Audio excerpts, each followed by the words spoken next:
Start करते हैं आज का क्वेश्चन। सबने रूलिंग कंप्लीट किया हुआ है तो देखते हैं आज के क्वेश्चन में। A firm consisting of partners Mahesh, Suresh and Yogesh decided to dissolve the partnership. 3 partners हैं, Mahesh, Suresh and Yogesh. They decided to take over certain assets and liabilities and continue business separately। यानी वो पार्टनरशिप फर्म बंद करके अपना इंडिविजुअल बिजनेस करने वाले हैं।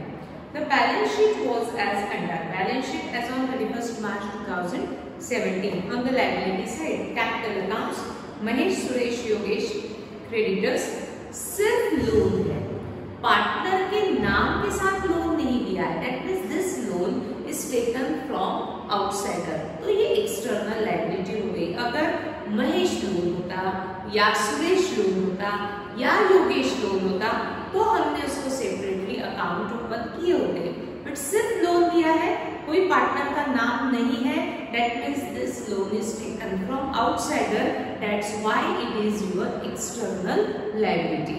Right, on the asset side furniture, sundry assets, debtors, less ivory, stock, cash balance दिया हुआ।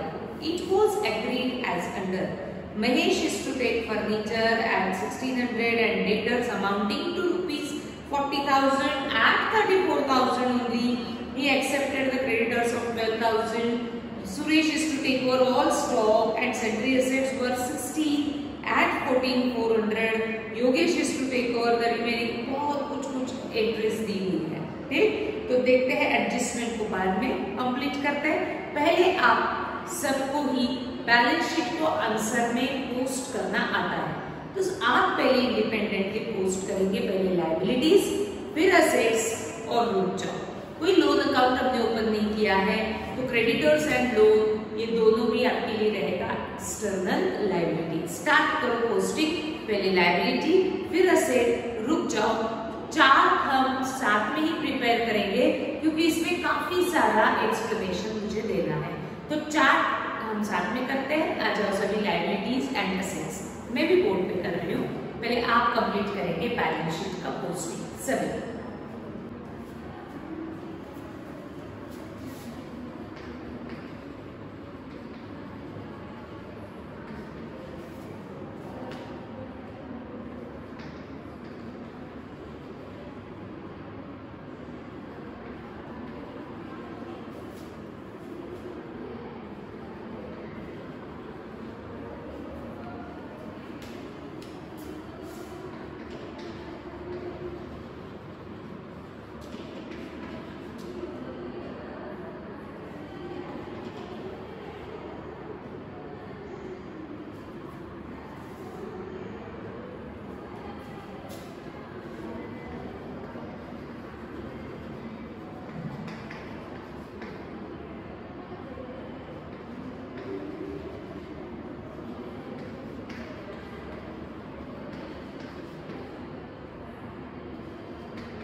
चेक कर लेते हैं पहले पोस्टिंग बैलेंस शीट का। लायबिलिटी में आपको दिया है कैपिटल अकाउंट्स, महेश, सुरेश, योगेश, हम सब ने कैपिटल अकाउंट्स ओपन किए हैं, तो रिस्पेक्टिव बैलेंसेस उनके अकाउंट में ट्रांसफर हो चुके हैं।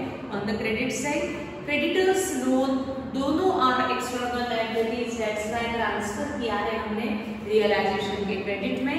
लायबिलिटी पूरी आंसर में पोस्ट हो चुकी है। Then asset, furniture, sundry assets, asset में है इसलिए रियलाइजेशन के डेबिट में। Debtors 48,400 on the debit side and RTD on the credit side at 2,400, ताकि नेट इफेक्ट हम दे रहे हैं 46,000 का ही।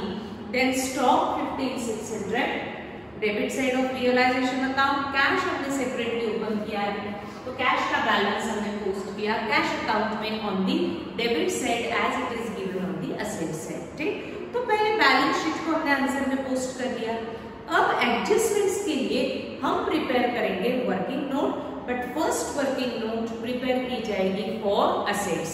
तो सभी कैश अकाउंट के नीचे लिखेंगे working note and first working note हम प्रिपेयर करेंगे फॉर असेट्स में 2 parts, assets sold or realized, that means sale of asset or realized of asset, then asset taken by partner। कोई asset अगर partner take over करता है तो उसको मुझे सेपरेटली शो करना पड़ता है थ्रू पार्टनर्स कैपिटल अकाउंट।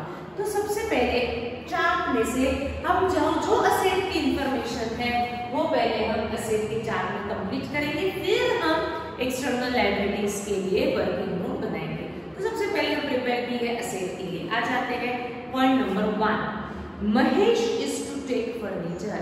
दिया है कि फर्नीचर नाम की असेट महेश ने टेक ओवर की है और महेश पार्टनर है, तो हम इसे चार्ट में टेकन बाय पार्टनर की लिस्ट में लिखते हैं महेश। कौन सी असेट इसने टेक ओवर की है? फर्नीचर। क्या वैल्यू में टेक ओवर की है? एट ₹1600, तो हम अमाउंट लिखेंगे 1600। सेम पॉइंट में आपको आगे दिया है and the debtors amounting to ₹40,000 at 34,000 only. इसका क्या मीनिंग है? जो डेटर्स की वैल्यू 40,000 थी उससे हम कितना रियलाइज किए? 34,000। हम कौन से स्टेज पे है? बुक वैल्यू रिकॉर्ड कर रहे हैं कि हम असेट्स को रियलाइज कर रहे हैं। तो चार्ट में जो मुझे अमाउंट लिखनी है वो हमेशा होनी चाहिए रियलाइज्ड वैल्यू। कितने में रियलाइज्ड हुआ वो आपको रिकॉर्ड करना पड़ता है। तो डेटर्स नाम के असेट से कितना रियलाइज किया गया? अमाउंटिंग टू 40, जिसकी बुक वैल्यू 40,000 थी उनसे रियलाइज किए गए एट 34,000 ओनली। यानी डेटर्स से महेश ने जब टेक ओवर किया तो डेटर्स से रियलाइज किया 34,000, बट पूरे डेटर्स से महेश ने रियलाइज नहीं किया। टोटल डेटर्स में से कितनी वैल्यू के डेटर्स से उसने रियलाइज किया? 40,000। ऐसा दिया गया है अमाउंटिंग टू 40, यानी जो डेटर्स की बुक वैल्यू 40,000 थी रियलाइज्ड एट 34,000। तो डेटर्स की बुक वैल्यू 40,000 थी, उसमें से हमने रियलाइज किया 34,000। आगे देखते हैं, इसमें अभी भी कुछ अमाउंट के डेटर्स बाकी है। आगे he accepted the creditors of 12,000 at that figure. Creditors liability होता है, तो जब लायबिलिटी की एंट्रीज करेंगे तब हम इसको कंसिडर करेंगे। Point number 2, Suresh is to take over all stock, यानी जितना भी स्टॉक था सुरेश ने टेक ओवर कर लिया, यानी बिजनेस ने सुरेश को पूरा का पूरा स्टॉक सेल कर दिया एट 14,000। पूरा का पूरा स्टॉक कितने में रियलाइज्ड हुआ? 14,000। That means 14,000 is the realised value of stock. But वो रियलाइज किसने किया है? वो हमने किसको सेल किया है? सुरेश को। तो टेकन बाय पार्टनर के नीचे हम नेक्स्ट हेडिंग देंगे सुरेश, उसके नीचे लिखेंगे स्टॉक। कितने में रियलाइज किया? 14,000। पूरा का पूरा स्टॉक रियलाइज हुआ है। जो भी वैल्यू बैलेंस शीट में दी है वो पूरी की पूरी वैल्यू हमने सुरेश को सेल की है एट 14,000। आगे and sundry assets worth ₹16,000 at 14,400। 1400 only. इसका क्या मीनिंग है? देखो जरा सन्ड्री एसेट्स। सन्ड्री एसेट्स आपको बैलेंस शीट में 34,000 रुपए दी है। तो सुरेश को पूरी की पूरी सन्ड्री एसेट्स हमने सेल की या इसमें से कोई पार्ट सेल किया? वो आपको सेंटेंस बताएगा। क्या बता रहा है sentence? And sundry assets worth rupees 16,000।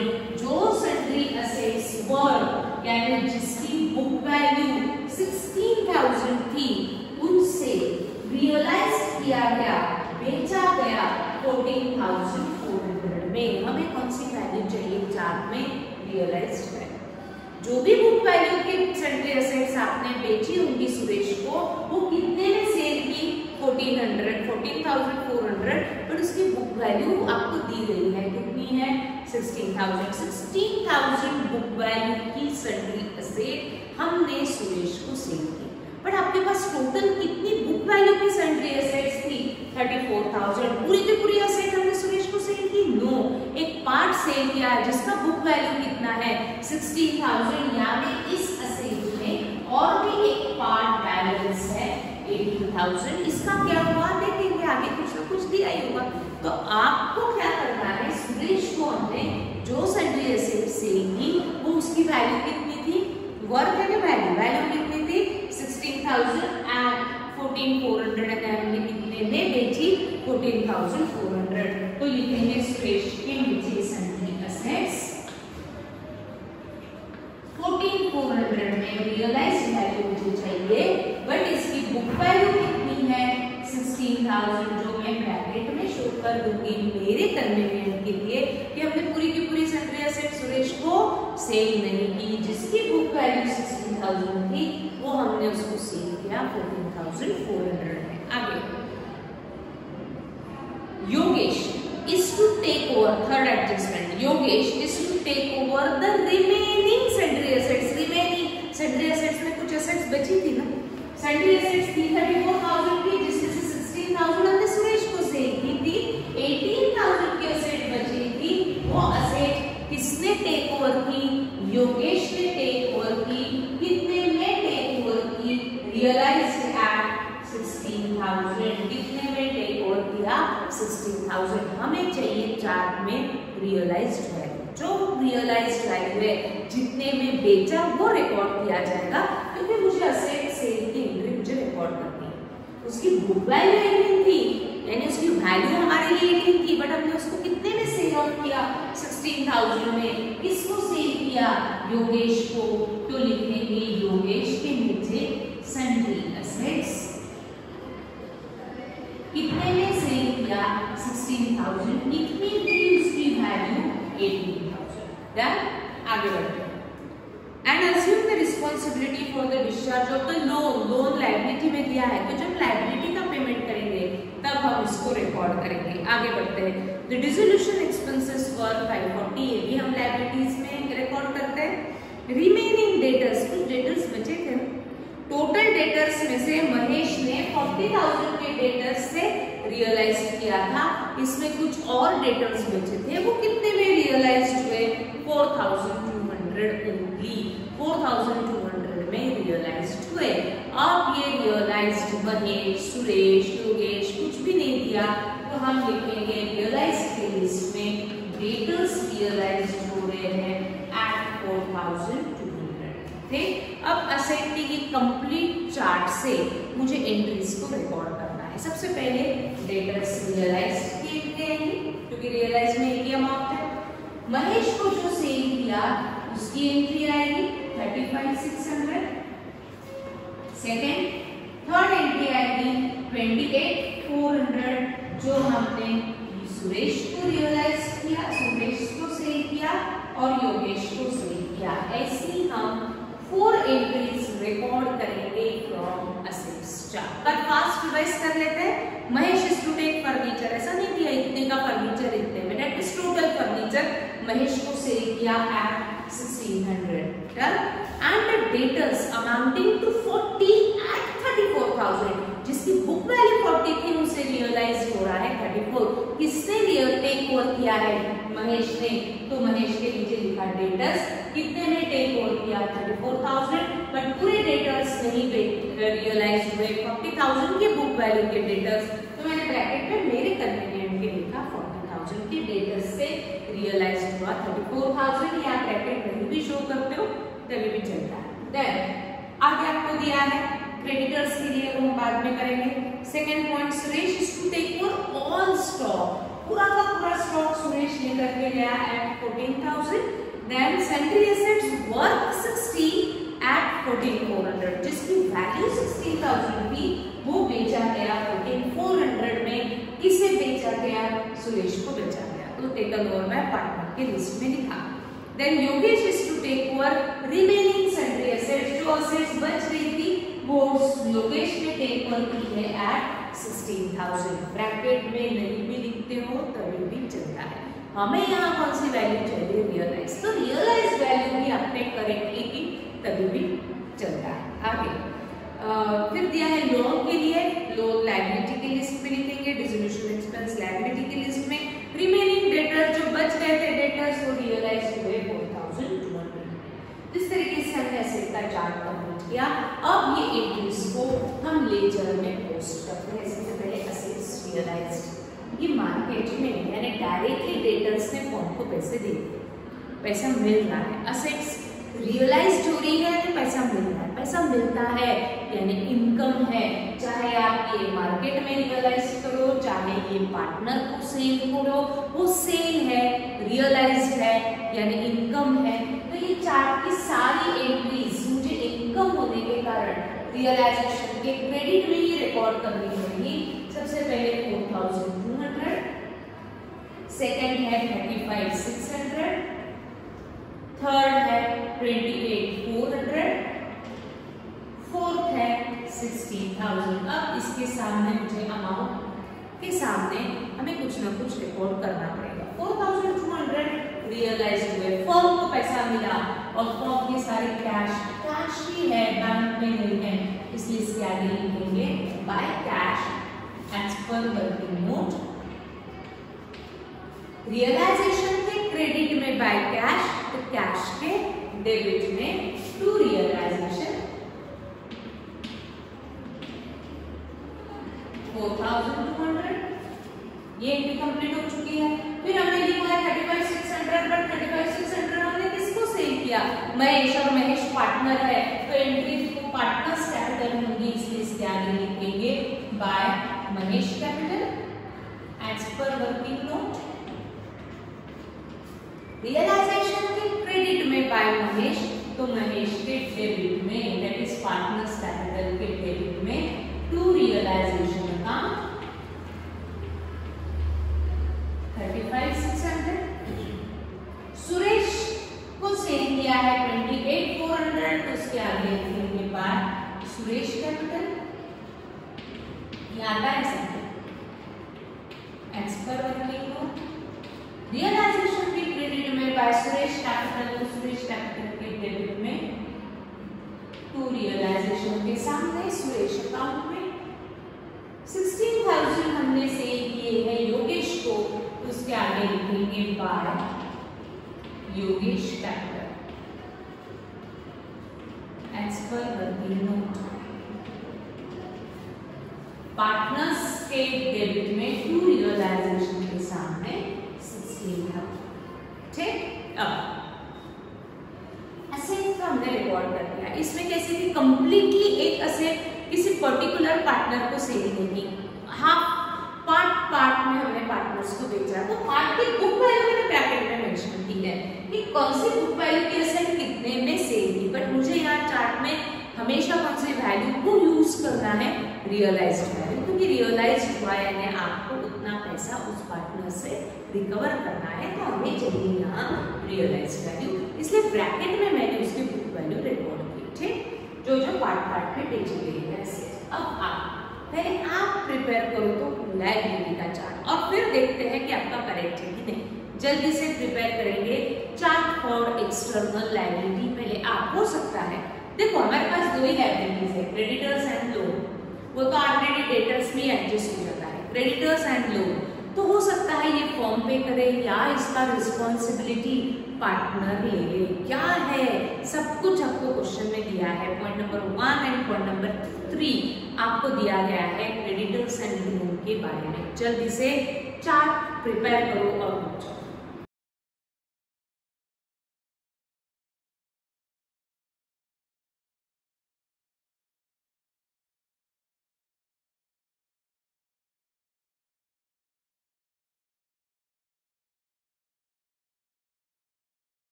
Done. अब देखो एक्सटर्नल लायबिलिटीज बोर्ड पे भी है, चेक करते हैं क्या सबने जो लायबिलिटीज का चार्ट प्रिपेयर किया है वो करेक्ट है कि नहीं। जैसे फर्स्ट पॉइंट में आपको दिया है Mahesh is to take furniture off at ₹16,000 and the debtors amounting to 40 at 34,000 only. He accepted creditors of 12,000 at that figure. यानी उसने कहा कि क्रेडिटर्स को कौन पे करने के लिए रेडी है, महेश पे करने के लिए रेडी है। तो पेड बाय पार्टनर की लिस्ट में हमने लिखा महेश, उसके नीचे क्रेडिटर्स कितने में पे किया जा रहा है 12,000। Book value of creditors is also 12,000। तो 12,000 के अगेंस्ट महेश ने उसको 12,000 पे किए होंगे। आगे देखते हैं। Suresh is to take over all stock and Sentry assets for 16 and 14,400 हो चुका है। Point number 3 Yogesh is to take over remaining sundry assets at ₹16,000 and assume the responsibility for the discharge of the loan together with accrued interest on loan of ₹60। यानी loan नाम की liability हमारे पास थी 3,000 की। ये 3,000 की लायबिलिटी का पेमेंट किसने किया, ऐसा पॉइंट नंबर 3 कहता है योगेश। तो मैंने पेड बाय पार्टनर में लिखा योगेश। लोन था 3,000 का, बट उसने together with accrued interest, accrued means इस लोन पे कुछ इंटरेस्ट भी आउटस्टैंडिंग था। कितना आउटस्टैंडिंग था 60। तो वो दोनों अमाउंट पे कौन कर रहा है, योगेश। तो योगेश जब लोन का पेमेंट करेगा तब प्रिंसिपल अमाउंट 3,000 भी देगा और उसके ऊपर जो इंटरेस्ट आउटस्टैंडिंग था 60 वो भी पे करेगा। तो लोन के अगेंस्ट योगेश पे कर रहा है 3060। देखो सबका करेक्ट है क्या, ठीक। Which has not been recorded in the accounts। ये 60 रुपीज का लोन के ऊपर का इंटरेस्ट बुक्स ऑफ अकाउंट में रिकॉर्ड नहीं किया था, बट डिसोल्यूशन पे जो भी आउटस्टैंडिंग होगा वो आपको पे करना ही पड़ेगा।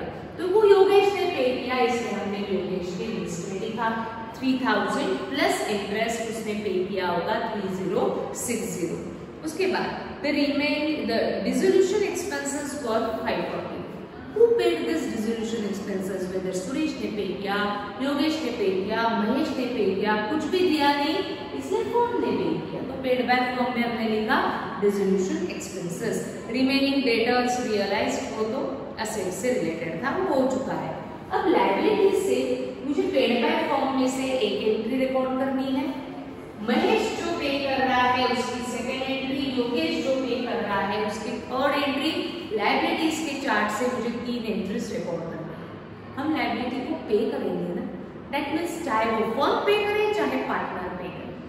पार्टनर क्या करेगा, on behalf of firm partner अब पे करेगा, बट ये अमाउंट फर्म को उस पार्टनर को फ्यूचर में देनी पड़ेगी जब उनका अकाउंट को सेटल करेंगे। तो पेड बाय पार्टनर की एंट्री हमें through partners capital account record करनी पड़ेगी। तो ये तीनों एंट्रीज पेमेंट ही है, यानी एक्सपेंस ही है। फर्म की लायबिलिटी है, बट कुछ फर्म खुद पे कर रही है, कुछ पार्टनर्स पे कर रहे हैं, बट लायबिलिटी फर्म की है, that means it is expense for the firm. तो ये तीनों एक्सपेंस होने के कारण लिखे जाएंगे रियलाइजेशन के डेबिट में 540, रियलाइजेशन के डेबिट में 12,000, रियलाइजेशन के डेबिट में 3060। 540 ये अमाउंट फर्म ने पे की है, तो इसके आगे लिखेंगे to cash as per working note, क्योंकि फर्म का पैसा कहाँ है, पूरा कैश में है, तो हम लिखेंगे टू कैश अकाउंट। रियलाइजेशन के डेबिट में अगर हम लिखते हैं टू कैश, तो कैश के क्रेडिट में लिखेंगे बाय रियलाइजेशन अकाउंट 540। ठीक, 12,000 फर्म ने पे किया या महेश ने पे किया? महेश ने पे किया, तो इसके आगे लिखेंगे to Mahesh capital account as per working note.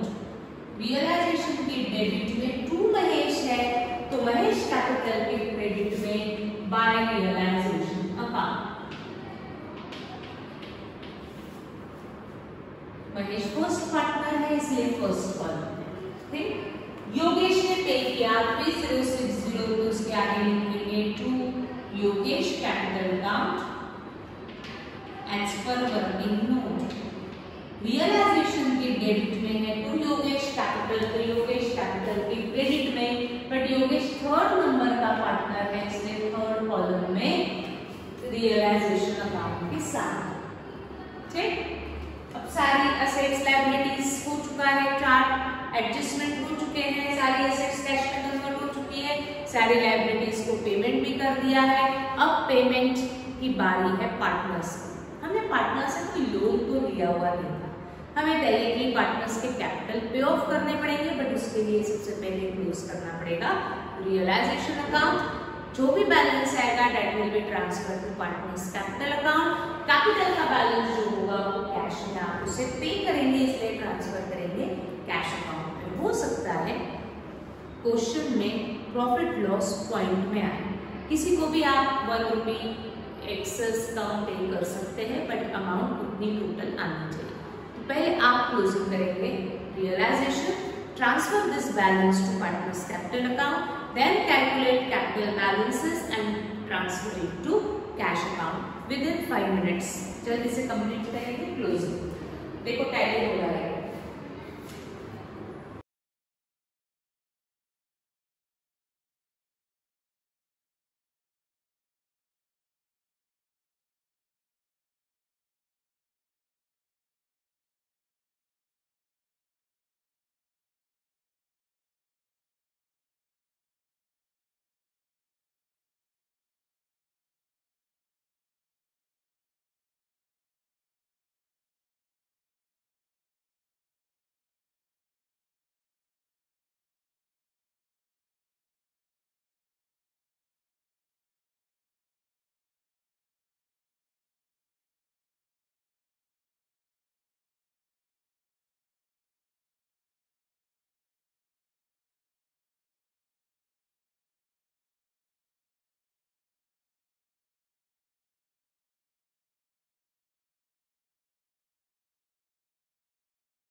In realization account, debit is more. Debit का total is 1,15,600. Credit total is 1,01,600. Debit ज्यादा है, क्रेडिट कम है, तो बैलेंस को मुझे क्रेडिट में लिखना पड़ेगा, बट इस बैलेंस को मैं तीनों पार्टनर्स में डिवाइड करके शो करूंगी क्योंकि ये लॉस है, तो लॉसेस तीनों पार्टनर्स में डिवाइड होंगे। रेशियो दिया नहीं है, दैट मींस इक्वल हम अज्यूम लेते हैं, 3 पार्टनर्स है तो मैंने बैलेंस को 14,000 को डिवाइडेड बाय 3 किया, तो 3 करने में मुझे 2 पार्टनर्स को 1 रुपी ज्यादा देना पड़ेगा और एक पार्टनर को 1 रुपी कम देना पड़ेगा ताकि इसकी टोटल 14,000 हो जाए। तो 4667, 4667 एंड 4666, तो first partner Mahesh, Suresh and Yogesh को हमने डिवाइड किया। रियलाइजेशन के क्रेडिट में लिखा है तो पार्टनर्स के हमने डेबिट में ट्रांसफर किया। फिर हम पार्टनर्स कैपिटल अकाउंट क्लोज करेंगे, एक एक कॉलम को आपको क्लोज करते जाना है। फर्स्ट कॉलम का क्रेडिट माइनस फर्स्ट कॉलम का डेबिट मैंने किया। मैक्सिमम केस में मैंने बताया था क्रेडिट बैलेंस से दिखेगा मैक्सिमम केस में, जरूरत नहीं है कि हर वक्त सबका क्रेडिट ही बैलेंस है, तो आपको वो चेक करना पड़ेगा कि किस साइड की टोटल ज्यादा है। फर्स्ट कॉलम की क्रेडिट की टोटल ज्यादा थी 67,000 माइनस डेबिट, बैलेंस आया 26,733 जो हम कैश अकाउंट में ट्रांसफर करते हैं, इसलिए उसके आगे लिखा जाएगा to cash account, that means this amount is paid to Mahesh. Cash is going out, that means this amount is paid to Mahesh at the time of dissolution. तो पार्टनर के डेबिट में लिखा है टू कैश, तो मुझे कैश के credit में लिखना पड़ेगा बाय, फर्स्ट कॉलम किसका है, महेश का, तो हम लिखेंगे बाय महेश कैपिटल 26, आपने किया ही होगा 733। बट अगर मैं नेक्स्ट 2 कॉलम्स देखती हूँ तो नेक्स्ट 2 कॉलम्स की डेबिट की टोटल ज्यादा है। ऐसा क्यों? क्योंकि उस पार्टनर से मुझे amount is receivable eight the time of dissolution, उनको मुझे अमाउंट देना नहीं था बल्कि उनसे अमाउंट रिकवर करना था, तो वो पार्टनर्स क्या करेंगे, फॉर्म में पैसा लाएंगे और फिर ये पेमेंट होने वाला है। ठीक, तो हमने ये अमाउंट को उनसे रिकवर करना है तो फॉर्म उनसे रिकवर करेगी, इसीलिए डेबिट की टोटल में से हमने सेकेंड कॉलम का क्रेडिट माइनस किया और बैलेंस आया 13,067, that amount balance is also transferred to cash account, that means this amount is recovered from Suresh, this amount is recovered from Yogesh.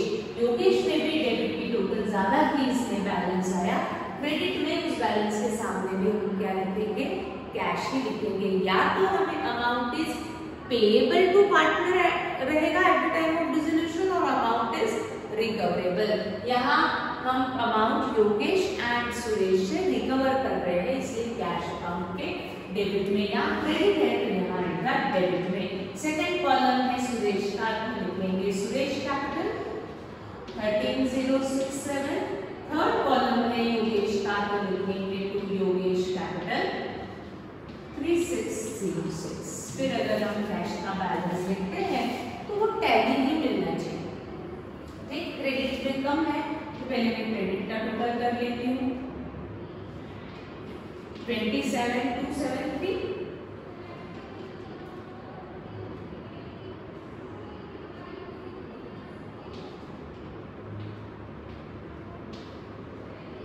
Yes 27,273। इस तरीके से हमने इस क्वेश्चन को कंप्लीट किया। ठीक, तो ये 4 एक बार रिवाइज करो, जो भी डाउट्स होते हैं लाइव में हम इसके ऊपर डिस्कशन करते हैं। डन, तो आ जाओ।